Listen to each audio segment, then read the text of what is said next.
엄마, 우리 이제 그만해요. 나는 더는 못 버티겠어요. 오늘 김도연은 치매 걸린 어머니를 염전에 두고 오려 합니다. 이건 도망이 아니에요. 살기 위한 마지막 선택이에요. 그의 눈빛엔 눈물보다 깊은 절망이 번지고 있었습니다. 끝없는 간병, 무너진 삶. 그는 왜 치매 걸린 어머니를 버려야만 했을까? 영상 보시기 전에 구독, 좋아요, 알림 설정 부탁드립니다. 맑은 봄 하늘 아래 김도연의 가족은 차를 타고 놀이공원으로 향했습니다. 도연은 10살 생일을 맞아 들떠 있었고 아버지 김태수는 즐겁게 노래를 불렀습니다. 오늘은 우리 도연이 날이지. 무슨 놀이기구 먼저 탈까? 조수석의 어머니 박정순이 웃으며 대답했습니다. 그만 좀 들떠요, 당신. 도연이가 다 따라하잖아요. 도연은 창문을 내리고 바람을 맞으며 손을 내밀었습니다. 햇살이 눈부시게 비쳤고 가족의 웃음소리가 차 안가득 퍼졌습니다. 놀이공원 입구에는 알록달록한 풍선이 하늘로 날아오르고 있었습니다. 도연은 두 손으로 솜사탕을 들고 환하게 웃었습니다. 엄마, 우리 아빠랑 회전목마 타요. 정수는 모자의 끈을 고쳐 묶으며 웃었습니다. 그래, 우리 아들 생일이니까 오늘은 마음껏 타자. 그날 하루만큼은 모든 게 평화로웠습니다. 세 사람의 그림자가 길게 늘어져 햇살 위에 겹쳐졌습니다. 시간은 빠르게 흘러 해가 기울었습니다. 차 안의 공기는 포근했지만 창밖의 하늘은 붉게 물들어갔습니다. 도연은 피곤했는지 뒷좌석에서 꾸벅꾸벅 졸고 있었습니다. 정수는 창밖을 바라보다 조용히 말했습니다.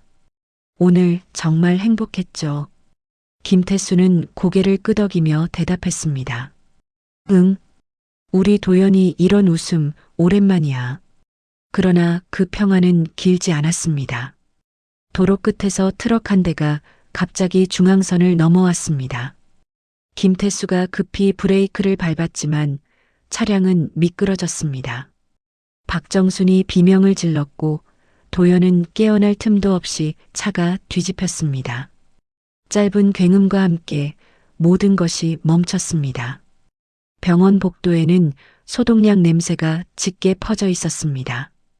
박정수는 하얀 시트를 덮은 남편의 얼굴을 붙잡고 울었습니다. 당신 눈 좀 떠봐요. 제발이요. 의사는 고개를 숙였고 복도 끝에는 도연이 멍하니 서 있었습니다. 손에는 아직도 놀이공원에서 받은 종이 팔찌가 채워져 있었습니다. 집으로 돌아온 밤 정수는 식탁 위에 앉아 있었습니다. 술잔을 비우며 중얼거렸습니다. 놀이공원만 안 갔으면.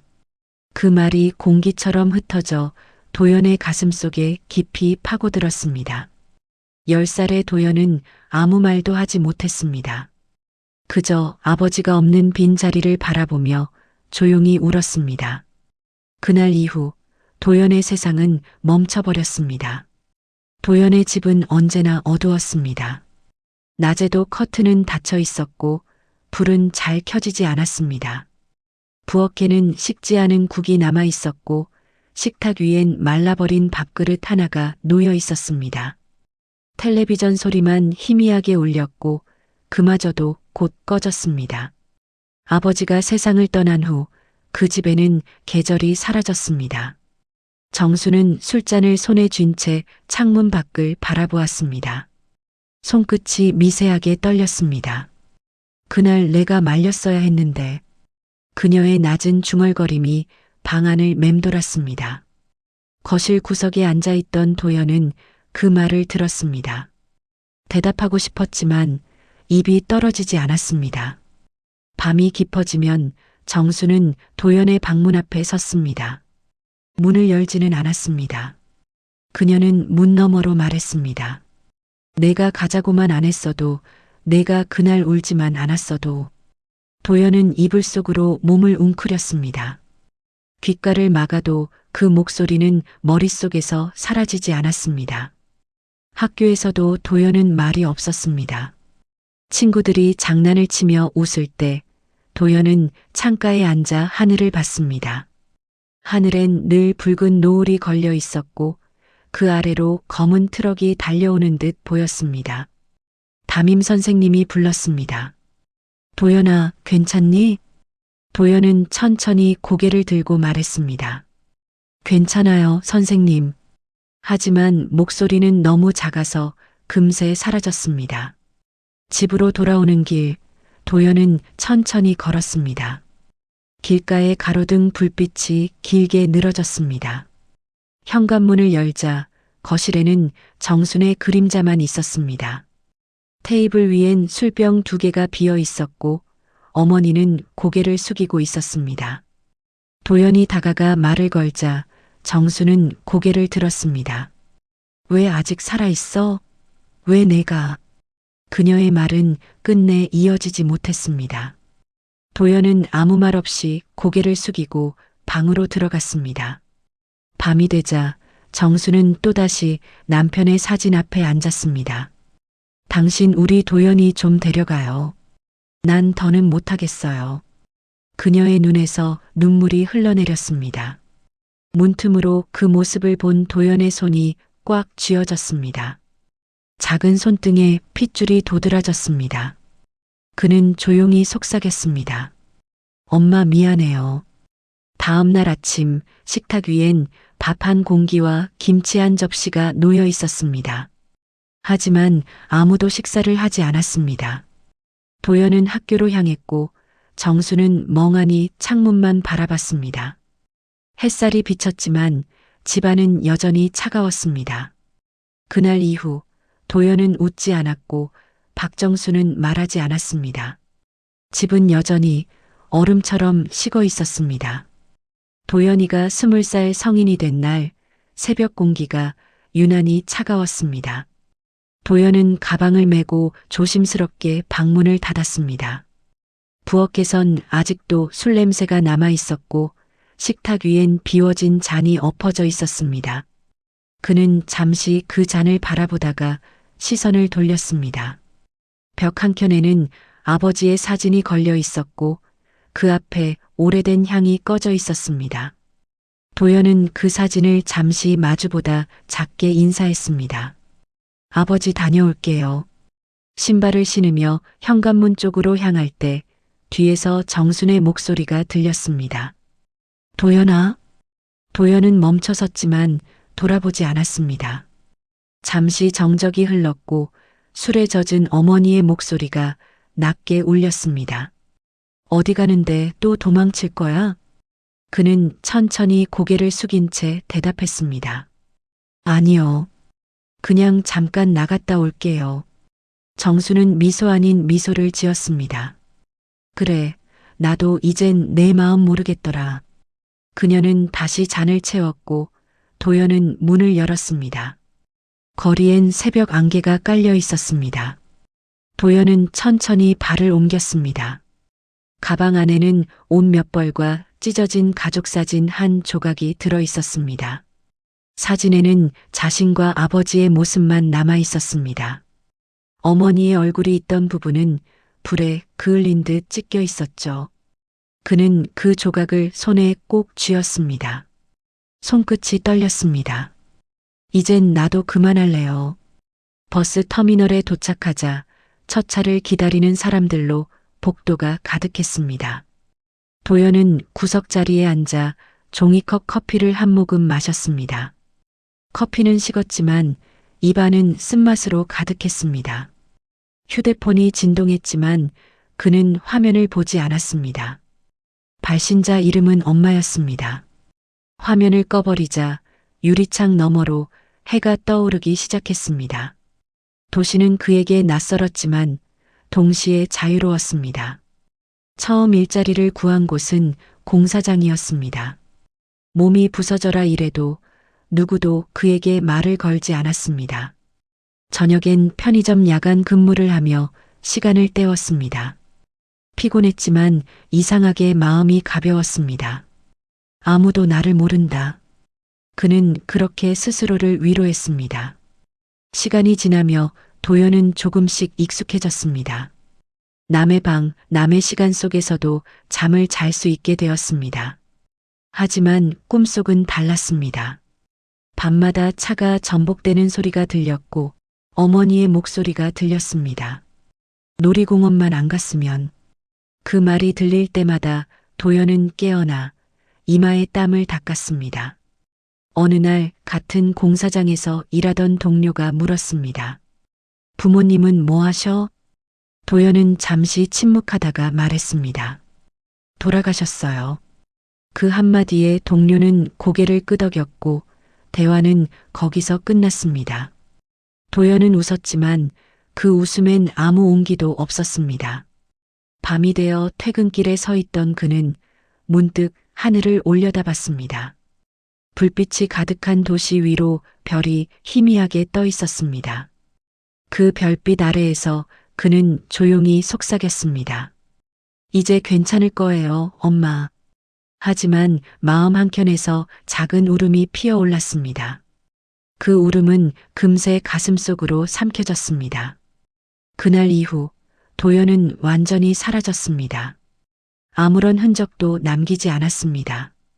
그리고 세상은 여전히 돌아가고 있었습니다.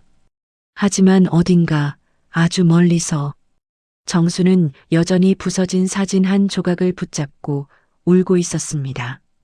회색빛 도시의 출근길. 김도연은 언제나처럼 고개를 숙이고 공장 문을 들어섰습니다. 기계음과 철 냄새가 가득한 공간, 그 속에서 그는 묵묵히 손에 기름을 묻혔습니다. 동료들과 말 한마디 섞지 않고 하루를 버티는 것이 그의 유일한 습관이었습니다. 그러던 어느 날 점심시간 구내식당에서 한 여자가 다가왔습니다. 하얀 작업복에 묶은 머리 한지연이었습니다. 혼자면 밥이라도 같이 먹어요. 그녀의 말에 도연은 잠시 멈칫했습니다. 누군가 자신에게 먼저 말을 건 건 오랜만이었습니다. 그는 어색하게 고개를 끄덕이며 맞은편에 앉았습니다. 식탁 위에는 김치와 국 그리고 작은 미소 하나가 놓여 있었습니다. 그날 이후 두 사람은 매일 함께 밥을 먹었습니다. 지연은 도연의 말없는 성격에도 익숙해졌고 그는 조금씩 미소를 되찾았습니다. 시간이 흘러 도연은 그녀와 결혼했습니다. 조용한 구청 예식, 축의금도 친구들도 없었지만 두 사람은 행복했습니다. 화려하진 않아도 좋죠. 그냥 같이 있는 게 좋아요. 그녀의 말에 도연은 처음으로 진심으로 웃었습니다. 그 웃음은 오래전에 잃어버렸던 어린 날의 미소와 닮아 있었습니다. 얼마 후 병원 복도에서 두 사람은 의사의 손에 초음파 사진을 받았습니다. 축하드립니다. 아기 심장 소리 잘 들리죠? 지연은 눈을 반짝이며 도연의 손을 꼭 잡았습니다. 그때만 해도 모든 게 잘 될 거라 믿었습니다. 그러나 출산을 앞둔 어느 날 담당 의사가 조심스레 입을 열었습니다. 다운 증후군일 가능성이 높습니다. 순간 공기가 멎었습니다. 지연은 눈물을 흘렸고 도연은 아무 말도 하지 못했습니다. 아이는 태어났습니다. 이름은 윤호였습니다. 작고 약했지만 세상 그 어떤 생명보다 따뜻했습니다. 지연은 아이를 품에 안고 울었습니다. 괜찮아, 괜찮아. 우리 아들이잖아. 도연은 그 모습을 바라보며 조용히 손을 내밀었습니다. 지켜줄게. 이번엔 절대 도망치지 않을 거야. 그의 목소리는 낮았지만 단단했습니다. 하지만 현실은 차가웠습니다. 윤호의 잦은 병원 입원, 끊이지 않는 치료비. 지연은 점점 지쳐갔고 도연은 야간까지 일해야 했습니다. 새벽이면 아이의 울음소리가 벽을 뚫고 흘렀습니다.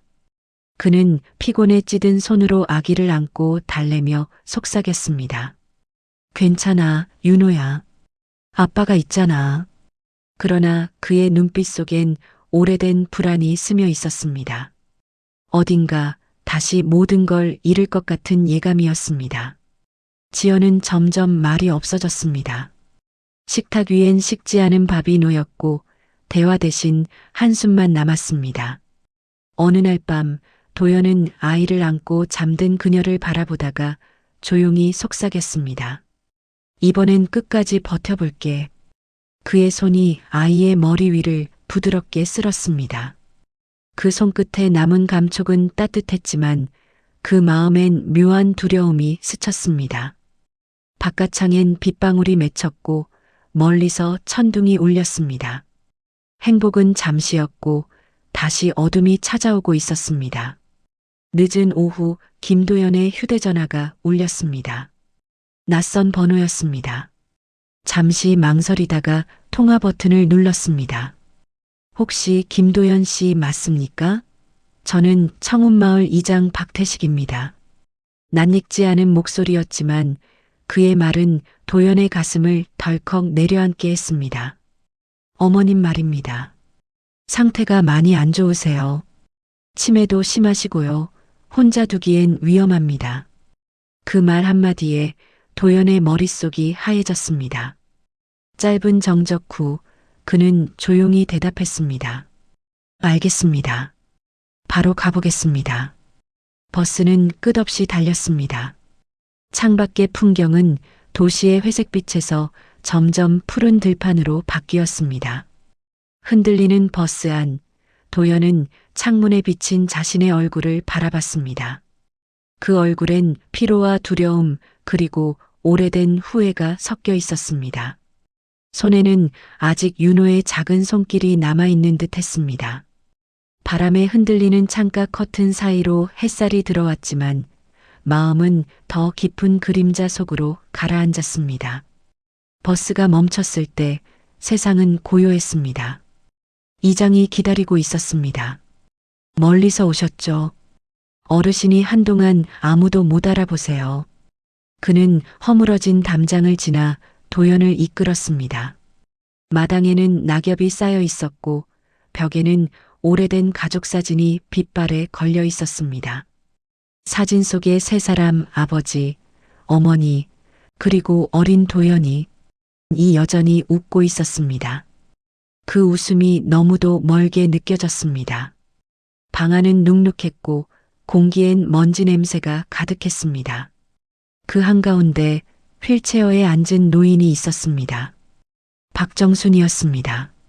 눈은 허공을 향해 있었고 표정엔 아무런 감정이 없었습니다. 도연은 천천히 다가가 무릎을 꿇었습니다. 엄마 저예요. 도연이요. 그러나 박정수는 미묘한 웃음을 지으며 고개를 저었습니다. 우리 도연은 학교 갔어요. 곧 올 거예요. 그 말에 도연의 눈이 흔들렸습니다. 한참을 아무 말도 하지 못했습니다. 그는 어머니의 손을 잡았습니다. 메마르고 가벼운 손이었습니다. 그 손을 감싸쥐며 도연은 겨우 말을 이었습니다. 엄마, 이제 제가 왔어요. 다 끝났어요. 그러나 정수는 멀리 어딘가를 보며 중얼거렸습니다. 도연이 아버지가 오면 같이 밥 먹자고 해요. 이장은 조용히 문가에 서서 두 사람을 바라봤습니다. 그의 눈빛에는 안쓰러움이 묻어 있었습니다. 기억은 거의 없으신 것 같습니다. 그래도 가족은 가족이죠. 도연은 고개를 숙였습니다. 그 말이 오래된 돌처럼 가슴에 내려앉았습니다. 그는 다시 한번 어머니의 얼굴을 바라봤습니다. 엄마 이제 제가 모실게요. 그날 밤 도연은 어머니를 부축해 버스에 올랐습니다. 어머니는 창밖을 보며 중얼거렸습니다. 도연이 아버지가 기다리겠지. 그 사람은 늘 사진 찍는 걸 좋아했는데. 도연은 말없이 미소를 지었습니다. 그 미소는 애써 만든 것이었지만 마음은 이미 무너지고 있었습니다. 버스 창밖으로 어둠이 스며들었고 바람이 커튼을 흔들었습니다. 그 소리가 마치 오래전 놀이공원의 바람소리처럼 들렸습니다. 도연은 창밖을 보며 천천히 눈을 감았습니다. 돌아온 길 위에서 잊혀졌던 이름들이 다시 그를 부르고 있었습니다. 서울 외곽의 오래된 아파트. 좁은 거실엔 약 냄새와 습기가 가득했습니다. 식탁 위에는 약봉지, 기저귀, 젖은 수건이 어지럽게 흩어져 있었고 창문엔 햇빛 대신 희미한 그림자가 들이쳤습니다. 김도연은 하루가 다르게 피폐해져 갔습니다. 낮에는 택배 상하차, 밤에는 병원 청소. 그의 손끝은 늘 피와 세제 냄새가 섞여 있었고 잠은 사치가 됐습니다. 윤호는 여전히 순수했습니다. 몸은 약했지만 눈만큼은 누구보다 맑았습니다. 아빠, 하늘이 예뻐요. 도연은 피곤한 얼굴로 고개를 들었습니다. 창밖에는 탁한 도시 하늘 사이로 희미한 구름이 떠 있었습니다. 그래, 오늘은 날씨가 좋네. 그가 그렇게 대답하면 윤호는 언제나 웃었습니다. 그 웃음 하나로 도연은 하루를 버텼습니다. 하지만 그 웃음 뒤엔 폭풍이 숨어 있었습니다. 박정수는 점점 기억을 잃어갔습니다. 가끔은 도연을 남편이라 부르며 웃었고 다음 순간엔 낯선 사람을 대하듯 소리쳤습니다. 당신 누구야? 나한테 왜 이러는 거야? 그럴 때마다 도연은 다가가 달랬습니다. 엄마, 저예요. 도연이요. 하지만 돌아오는 대답은 언제나 같았습니다. 거짓말하지 마. 도연은 학교 갔어. 그 말이 가슴을 찔렀습니다. 윤호의 병세도 악화되었습니다. 병원비는 눈덩이처럼 불어났고 카드값 고지서가 문틈으로 밀려들었습니다. 한지연은 이미 떠났습니다. 문자 한 줄만 남겼습니다. 도연 씨, 미안해요. 나 더는 못 버티겠어요. 그는 한참을 휴대폰 화면만 바라보다 천천히 꺼버렸습니다. 그리고 아무 일 없다는 듯 다음 날 새벽 일을 나갔습니다. 밤이면 윤호의 울음과 어머니의 비명이 겹쳤습니다. 이 애가 도연이야. 내 아들. 건드리지 마. 엄마, 그건 제 아들이에요. 윤호예요. 도연의 외침은 공허한 벽에 부딪혔습니다. 이웃의 TV 소리가 들리고 천장에서 물이 새듯 피로가 흘렀습니다. 그는 손으로 얼굴을 가리며 속삭였습니다. 왜 나한테만 이런 일이. 그 말과 함께 눈물이 흘렀습니다. 그러나 그는 울음도 길게 내뱉지 못했습니다. 아침이 오면 다시 일어나야 했으니까요. 하루는 병원 복도에서 간호사가 다가와 말했습니다. 보호자분, 이렇게 계속은 어렵습니다. 어르신은 요양시설이라도. 도연은 고개를 저었습니다. 제가 모실게요. 엄마니까요.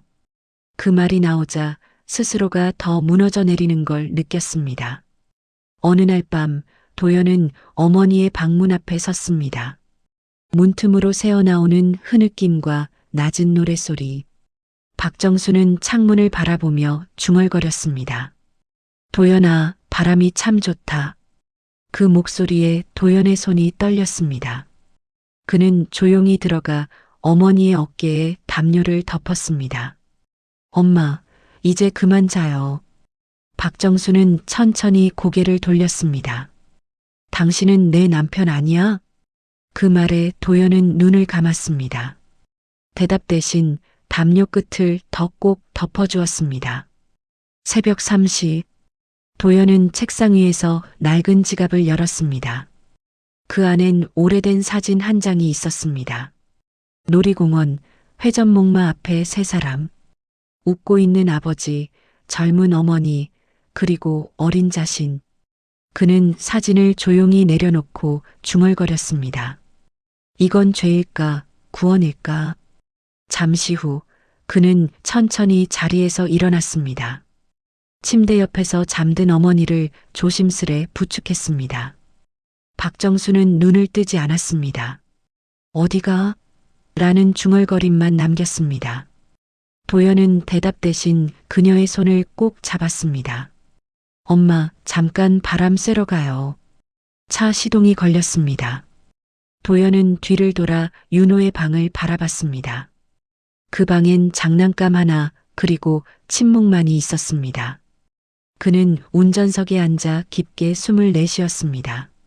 엄마, 우리 바다나 보러 가요. 박정수는 고개를 기울이며 낮게 웃었습니다. 좋지. 거기 가면 당신도 있겠지? 도연은 고개를 숙였습니다. 그럴지도요. 도시는 잠들어 있었고 도로 위엔 오직 헤드라이트 불빛만이 이어졌습니다. 멀리 염전 쪽으로 향하는 길표가 나타났습니다. 도연은 조용히 방향을 틀었습니다. 옆자리에는 잠든 어머니가 기대어 있었습니다. 희미한 가로등 불빛에 비친 얼굴은 평온했습니다. 차가 염전 근처에 멈췄습니다. 바람이 세게 불었고 소금 내음이 차 안으로 스며들었습니다. 도연은 잠시 두 눈을 감았다가 조용히 문을 열었습니다. 엄마, 잠깐만요. 바람 좀 쐬고 와요. 그는 떨리는 손으로 어머니를 부축해 차 밖으로 내렸습니다. 박정수는 아무 말 없이 하늘을 바라봤습니다. 별 하나 없는 어두운 하늘, 그리고 멀리서 들려오는 파도 소리. 도연은 한 걸음 물러섰습니다. 그의 손끝이 놓이는 순간 바람이 세차게 불었습니다. 이제 정말 끝이야. 그 목소리는 슬픔이 아니라 오래된 속박에서 풀려난 듯한 숨이었습니다.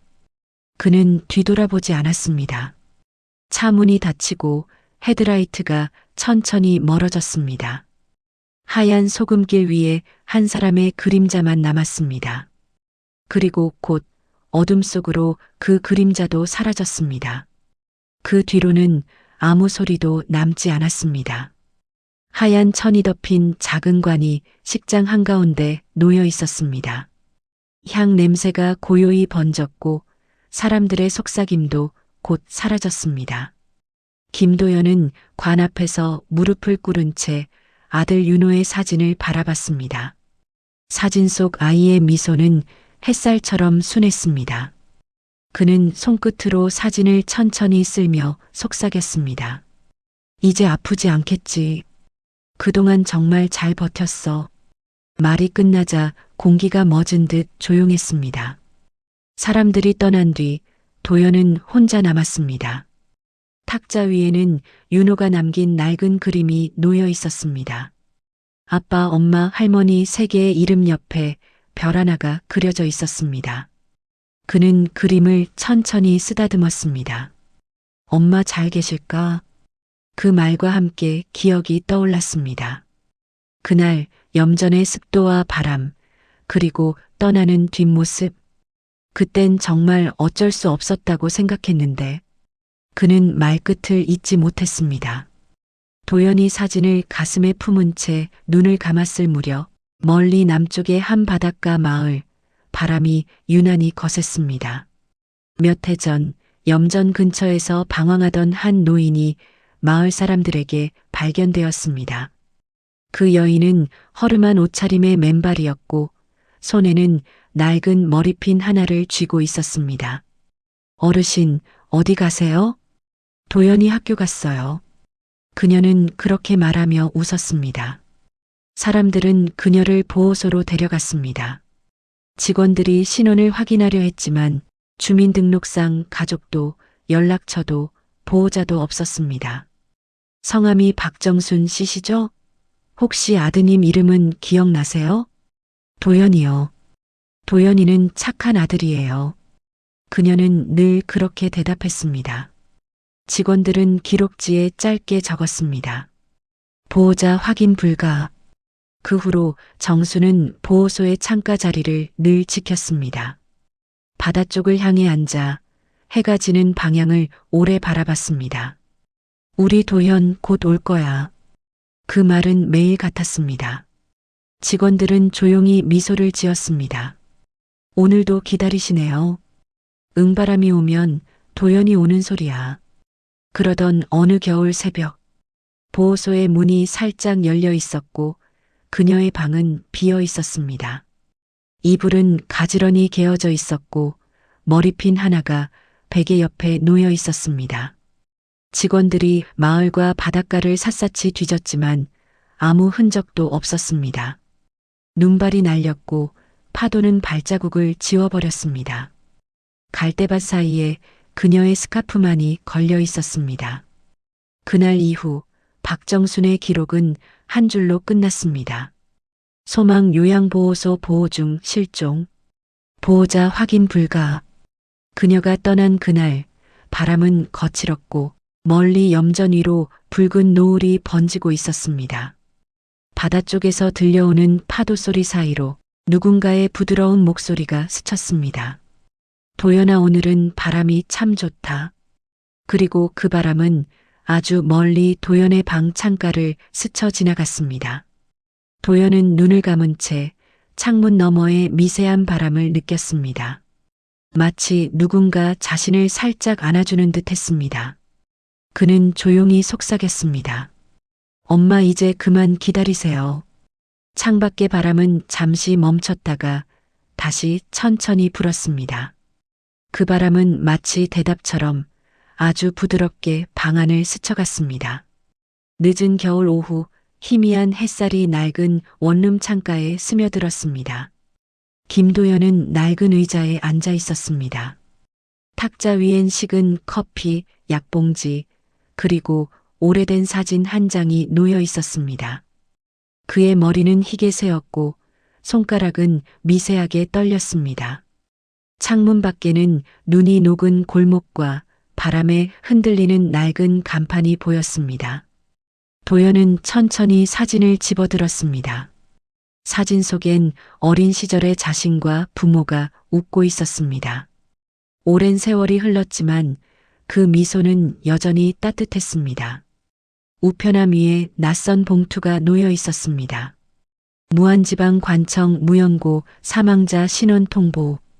도연은 한참 동안 봉투를 바라보다가 떨리는 손으로 봉인을 뜯었습니다. 안에는 얇은 서류 한 장과 함께 낡은 사진이 들어 있었습니다. 그는 조심스럽게 그 사진을 꺼냈습니다. 사진 속의 얼굴은 바로 어머니 박정순이었습니다. 젊은 시절의 미소, 살짝 기울어진 어깨, 눈가의 잔주름.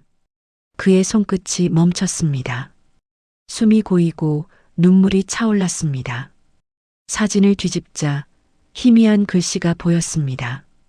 우리 아들, 이제 괜찮다. 그는 손으로 글씨를 덮었습니다. 입술이 떨렸고 눈이 붉어졌습니다. 한동안 아무 말도 하지 못하다가 조용히 속삭였습니다. 엄마, 이제야 들리네요. 그의 어깨가 천천히 떨렸습니다. 눈물이 떨어져 사진을 적셨지만 그 위에 글씨는 흐려지지 않았습니다. 그는 사진을 가슴에 꼭 안았습니다. 고마워요. 이제 저도 괜찮아요. 그 말과 함께 고개를 숙였습니다. 눈가에는 미소가 스쳤습니다. 창문 밖으로 붉은 노을이 천천히 내려앉았습니다. 햇살이 커튼 사이로 스며들어 사진 위에 닿았습니다. 그 빛 속에서 세 사람은 다시 웃고 있었습니다. 아버지, 어머니, 그리고 어린 도연. 그 미소는 변하지 않았습니다. 바람이 살짝 불며 커튼이 흔들렸습니다. 탁자 위의 종이가 천천히 들썩였습니다. 그는 눈을 감은 채 바람의 소리를 들었습니다. 그 소리는 어머니의 목소리 같았습니다. 우리 도연, 오늘은 날씨가 참 좋네. 그의 입가에도 조용한 웃음이 번졌습니다. 눈물이 마르고 방 안엔 고요한 평화만 남았습니다. 시계 초침이 천천히 멈추고 빛은 더 깊어졌습니다. 그날 밤 창문 너머로 바람이 불었습니다. 바람은 사진을 스치며 한 번 더 흔들렸습니다. 그리고 그 위의 미소는 시간이 멈춘 듯 변함없이 따뜻했습니다.